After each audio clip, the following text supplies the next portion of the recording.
ही समय बीतता गया और वहाँ उस जादुई फल का एक बड़ा सा पेड़ बन गया। उस पेड़ को एक पहला फल लगा। कुछ दिनों बाद वो फल पक गया और एक दिन हवा के झोंकों से नीचे गिरा।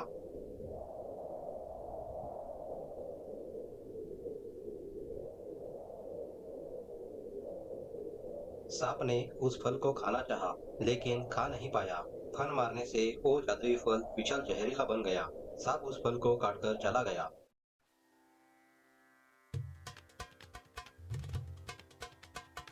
अरे वाह! कितने वर्षों की प्रतीक्षा आज खत्म हुई। तुरंत ही इस फल को ले जाकर राजा को देता हूँ।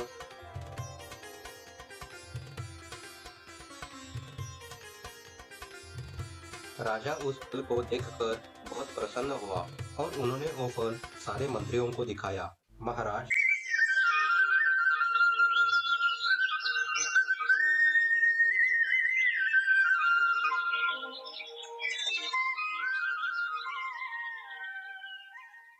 ये है राजा हरिश्चंद्र, जो कि भरा नगरी में राज करते थे। राजा को जानवर तथा पंछियों से बहुत लगाव था। तरह तरह के जानवर और पंछी उनके पास थे।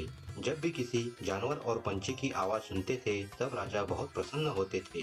राजा को सभी जानवर और पंछी बहुत प्यारे थे, लेकिन उनमें से भी प्यारा और एक था, मानो राजा की जान ही थी। राजा अपने बेटे से भी अधिक प्यार उसे करते थे।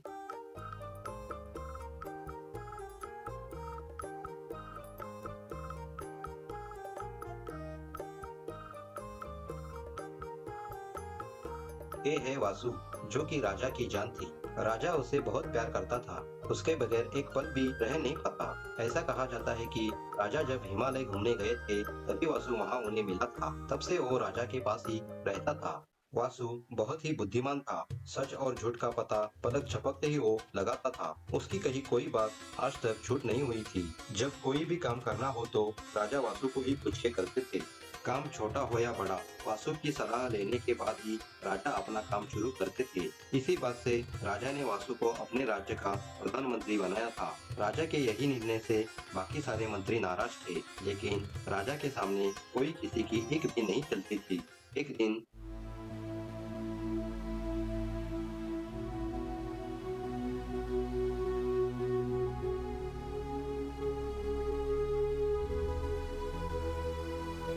मासूम, तुम्हारे माता पिता तुम्हारे बिना बहुत परेशान हैं। उन्हें तुम्हारी बहुत याद आ रही है। वो तुम्हें छोड़ के नहीं रह सकते। सिर्फ एक बार उनसे आके मिल लो ना।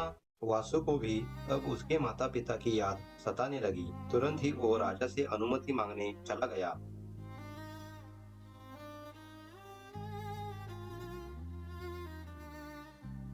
महाराज की जय हो। महाराज जी, मुझे मिलने मेरे रिश्तेदार आए हैं और उनका ये कहना है कि मुझे उनके साथ घर जाना चाहिए। मेरे माता पिता को मेरी बहुत याद आ रही है। मुझे भी उनकी बात ठीक लगी, लेकिन आपकी अनुमति के बगैर मैं नहीं जा सकता। राजा को वासु की यह बातें दिल पे लगी। राजा को लगा कि अगर मैंने उसे जाने दिया और वासु फिर कभी वापस नहीं आया तो मैं उसे पल के लिए भी दूर नहीं जाने दूंगा। राजा बहुत परेशान हुआ। राजा सोच में पड़ गया कि इसे भेजना है या नहीं भेजना है। महाराज, मैं आपका भरोसा नहीं तोड़ूंगा। मुझे अच्छे से पता है कि आप मुझे कितना प्यार करते हो। आप मेरे बगैर पल भर के लिए भी दूर नहीं रह सकते।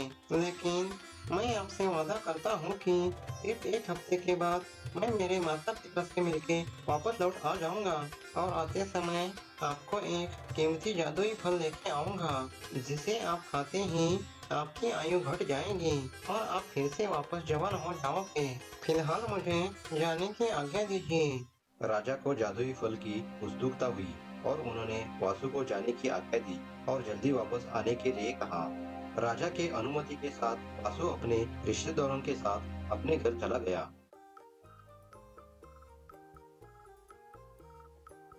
लंबी दूरी पार करने के बाद वासु अपने माता पिता के पास पहुंच गया।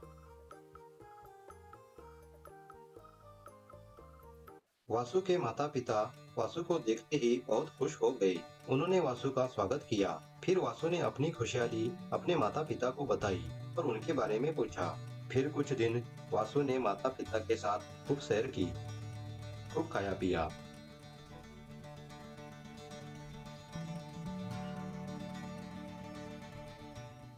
इस तरह एक हफ्ता बीत गया। मुझे अब वापस जाना होगा। वहाँ महाराज मेरी राह देख रहे होंगे। लेकिन जाने से पहले मैं उनके लिए एक जादुई फल लेके जाना चाहता हूँ पिताश्री। जो आपको मालूम है, मैंने उनसे वादा किया है कि मैं एक फल उनके लिए आते समय जरूर लाऊंगा। हाँ वासु, मैं एक जादुई फल तुमको अवश्य लाके दूंगा। तुम उसे ले जाकर अपने महाराज को दे दो। इतना कहकर वासु के पिता जादुई फल लाने चले गए। कुछ ही समय में वासु की पिताश्री उसके लिए एक जादुई फल लेके आई और उन्होंने वासु को वो फल दिया।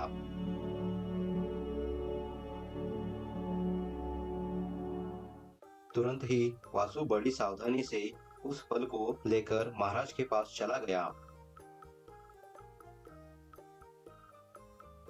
अपने प्यारे वासु को देखते ही राजा बहुत खुश हुआ। वासु ने वो जादुई फल राजा को दे दिया। महाराज, आप शीघ्र ही उस फल को खा जाइए और आश्चर्य देखिए। हाँ वासु, लेकिन इसे खाने से पहले मैं एक बार सभी मंत्रियों को दिखाता हूँ और बताता हूँ कि तुम मेरे लिए कितना कीमती तोहफा लाए हो। राजा ने अपने सभी मंत्रियों को वो फल दिखाया और वासु की जम के तारीफ की। तभी एक मंत्री ने कहा, महाराज, आप इस फल को जमीन में गाड़ दो। आज इस फल को बो दिया तो आने वाले समय में इस फल का एक बड़ा पेड़ बन जाएगा और सारे राज्य के लोग इस फल का लाभ उठा सकते हैं। मंत्री ने बताया यह सुझाव राजा को ठीक लगा। तुरंत ही राजा ने वो फल अपने माली को बुला कर दिया और अपने बगीचे में बोकर उसकी देखभाल दिलो जान से करने के लिए कहा।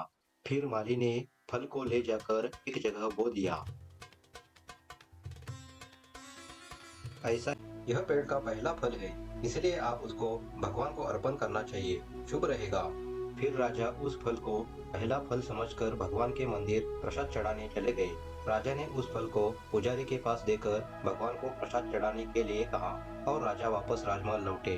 पुजारी ने उस फल को भगवान को अर्पण किया। शाम होने पर जब पुजारी अपने घर लौटा, तब वो फल अपने साथ लेके आया। पुजारी ने उस फल को अपने पत्नी को दिया और उसे 3 हिस्सों में काटकर लाने के लिए कहा।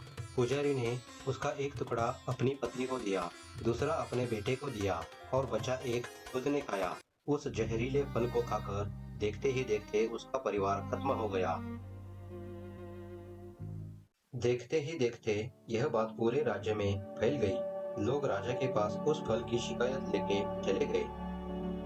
लोगों ने पहले यह बात मंत्रियों को बताई कि सारे मंत्री वासु के खिलाफ थे। सारे वासु को राजा से दूर रखना चाहते थे। इसी मौके का फायदा उठा के उन्होंने राजा से कहा कि देखा महाराज, सब इस फल की वजह से हुआ है। अच्छा हुआ जो इस फल को आपने नहीं खाया। दरअसल वासु आपको यह फल खिला के आपकी जान लेना चाहता था। एक मामूली सा तोता इस राज्य का सम्राट बनने चला था। सारे मंत्रियों ने मिलकर राजा के पास वासु की बहुत बुराई की। वासु के खिलाफ राजा के कान भरवाए। राजा ने उनकी बातों पर विश्वास किया। राजा बहुत क्रोधित हुआ। वासु जब राजा के पास आया, तब उन्होंने क्षण का भी विलंब न करते उसकी गर्दन तलवार से अलग कर दी। वासु ने तड़प तड़प कर अपनी जान छोड़ दी।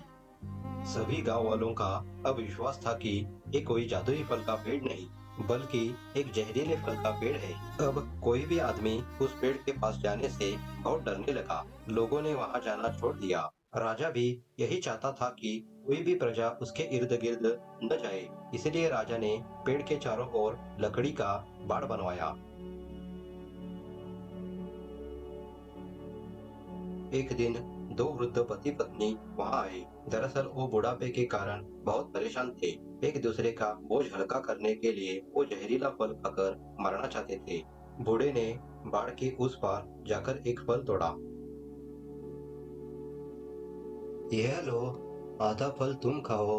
यह फल जहरीला है, साथ में ही मर जाते हैं। फिर उन दोनों ने उस फल को बड़े आनंद से खाया। उसी पेड़ के नीचे दोनों लेट गए, ये सोचकर कि अब मरने वाले हैं। उन्होंने सोचा कि नींद में ही उनकी जान चली जाएगी, लेकिन ऐसा कुछ न हुआ। कुछ समय होने के बाद दोनों एक दूसरे को देख के आश्चर्यचकित हो गए। दोनों अब पहले जैसे जवान हो गए थे। आए थे एक कहानी खत्म करने और दूसरी एक नई कहानी शुरू हो गई। तभी वहाँ माली पहुँच गया। उन्होंने सारी हकीकत माली को बताई। माली ने उन दोनों को साथ लेकर राजा के पास चला गया। सारी हकीकत राजा को बता दी। तभी राजा को एहसास हुआ कि कुछ तो गड़बड़ है। राजा माली को साथ में लेकर उस पेड़ के पास पहुंच गया। पता लगाने के लिए राजा ने माली से पूछा, मुझे सही से बताओ कि वो फल तुमने कहाँ से उठाया था? महाराज, मैंने उस वक्त वो फल इसी जगह से उठाया था। माली ने राजा को सही जगह दिखाई। राजा ने गौर से देखा तो उन्हें पास में ही एक सांप का बिल दिखाई दिया। राजा ने देखा तो वहाँ एक जहरीला नाग बैठा था। राजा का यकीन हुआ कि इसी जहरीले सांप ने उस फल को काटा होगा और वही फल माली ने उठाया। राजा को बहुत दुख हुआ कि उन्होंने अपने प्यारे वासु को अपने हाथों से मारा। राजा बहुत दुखी हो गए।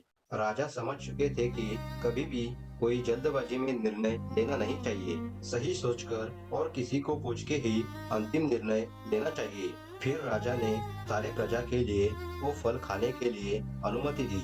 लेकिन राजा ने कभी भी अपने मरते दम तक उस फल को नहीं छुआ, क्योंकि वो वासु से बहुत प्यार करते थे और उनके लिए यही सबसे बड़ी सजा थी।